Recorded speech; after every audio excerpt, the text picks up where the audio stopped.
Pemirsa, DPRD Kabupaten Buleleng menyetujui mandatory spending khusus infrastruktur segera dipikirkan. Hal tersebut diungkapkan Ketua DPRD Buleleng Gede Supriyatna usai rapat paripurna pendapat akhir Bupati atas Ranperda Pertanggungjawaban Pelaksanaan APBD tahun 2022.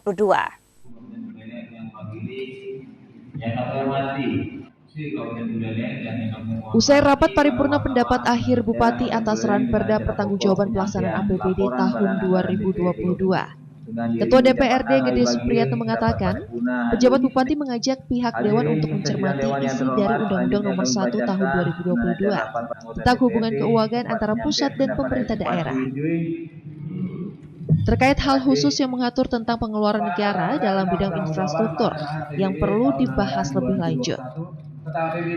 Dalam undang-undang tersebut mengharuskan Pemda mengalokasikan anggaran sebesar 40% untuk infrastruktur, 30% untuk belanja pegawai, 20% untuk pendidikan, dan 10% untuk kesehatan.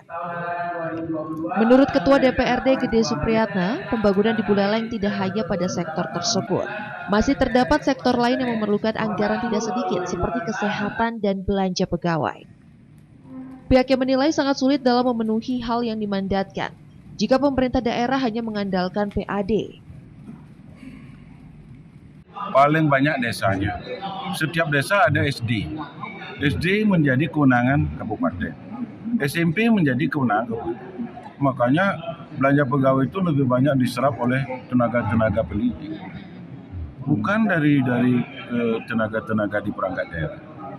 Seperti itu. Nah ini kan saya hanya mengingatkan bahwa ini nanti kan berlaku. Agar ini kita bahas secara komprehensif. Agar pada saat ini diberlakukan, itu benar-benar bisa menjadi pedoman yang menyehatkan APBD kita. Sementara itu, PJ Bupati Buleleng Ketut Lihat Nyana mengatakan DPRD dapat turut mencermati Undang-Undang Nomor 1 Tahun 2022 tersebut. Meski telah membuat roadmap hingga tahun 2027 mendatang, Lihat Nyana menginginkan agar legislatif dan eksekutif mencermati maksud dari mandatory spending khususnya di bidang infrastruktur. Diwajibkan 40%, kan itu. Nah ini kita harus mulai pikirkan. Memang kalau kita dilihat dari sisi untuk percepatan penyelesaian infrastruktur sih bagus. Cuman kan kita juga harus pikirkan betul karena tidak hanya infrastruktur tapi juga ada beberapa sektor bidang yang harus kita pikirkan seperti pendidikan yang sudah wajib 20% kan itu ya.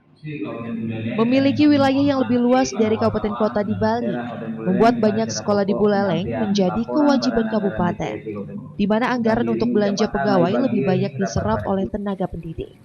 Dari Buleleng, Pandewismaya iNews melaporkan.